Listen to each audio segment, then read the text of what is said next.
All right, well, I've had a few people, not a lot, just a few, but I'm going to make a big deal out of it, that want to see a layout update. So here you go. Here's my layout update, so please enjoy. I'm going to try to systematically go through this with you so it'll be easy to understand. So right now, this is the first level. This is called the Whittier port. Alaska gets a lot of their commodities through this port. It was used back in the 40s for World War II and bringing stuff in. It was a secret port.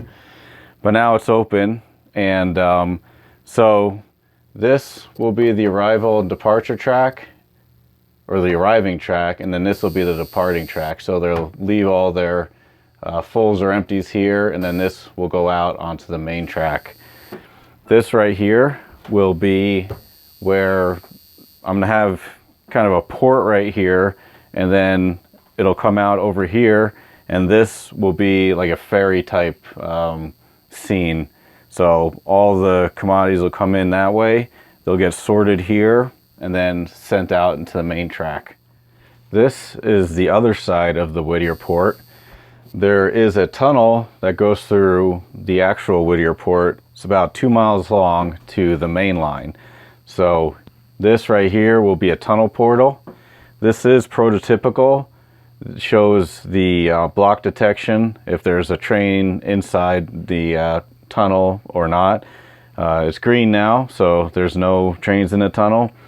I do have an Arduino block detection system. It's okay. It's run off of light, and if you don't know, there's light everywhere. So if light hits the sensor, it trips it. So I'm still working on that, trying to figure out what I want to do. If I want to switch to the NCE block detection or work on this one a little more.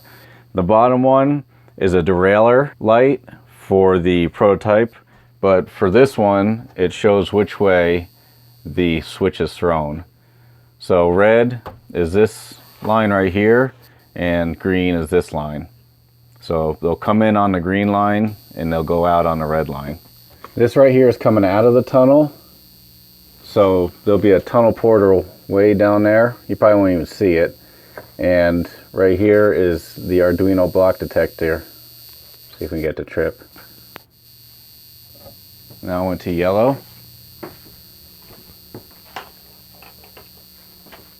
It's got a few seconds on yellow. And then it should turn to green, all clear. I think it's about 10 seconds that it stays on yellow. I wanted to give enough time for a 10-car train to clear. All right, moving on. So this is the bridge. I will do a video on how I did it. It won't be a build video, but I'll just go over all the aspects of it. I'm still in the process of getting it down and the track and getting everything situated, so it will look a little different when I make the video. But it's a 4-foot span. This is a 2x6, so it is solid.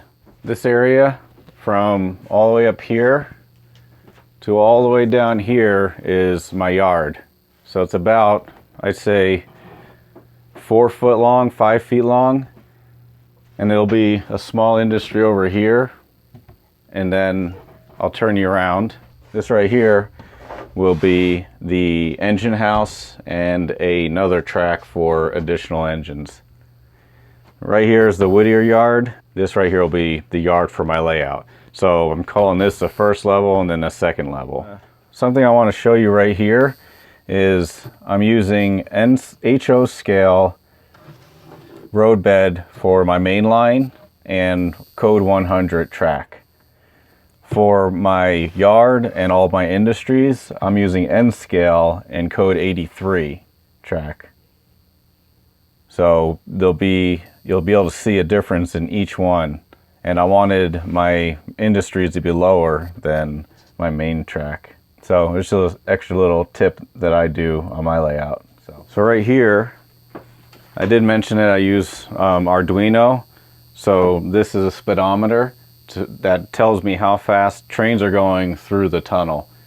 It's 15 mile an hour speed limit, so you look here and you'll be able to see how fast you're going. This right here is where the town will be. The interesting and neat part about the town is you can remove it, so all the buildings will be on here. I can move it,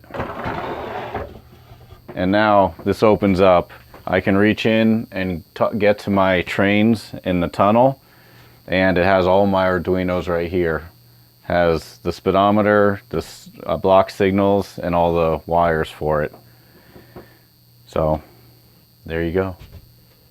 There'll be additional stuff in there later, other wiring and everything. It's kind of like the hub for my layout. Looking down this way, don't pay attention to anything back here. Those are all projects. This right here will be the main line going out, and this section here will all be industries from here back. And then over here, all back here is going to be a coal plant. Okay, you know what time it is. Maybe you don't. But right now, it's plug time. I'm plugging these turnouts here. These are made by Giroux. They're amazing. They are made of top quality and for a good price. I have had these things in here for over a year, and I absolutely love them. The track work is amazing, nice, straight, and clean, and my engines go over it without a problem. So if you really want some good quality turnouts, I'll put a link in the description below for his email. You can contact him and get some awesome turnouts. All right, there you go. There's my update. It's taken me 2 years to get to this point, from absolutely just plywood all the way to one loop going all the way around. Slow process, but I think it is going to be worth it in the long run. I'm taking my time. It's going to take me years, hopefully all the way till I get to retirement. My layout's not very big, and I'm starting to learn that I like that. This is just the right size. It's a 16 by 10 foot shed, and I have plenty of time and stuff to do on it. So you don't need a big layout. You just need to have fun. So thank you very much, and it makes sense if you don't think about it.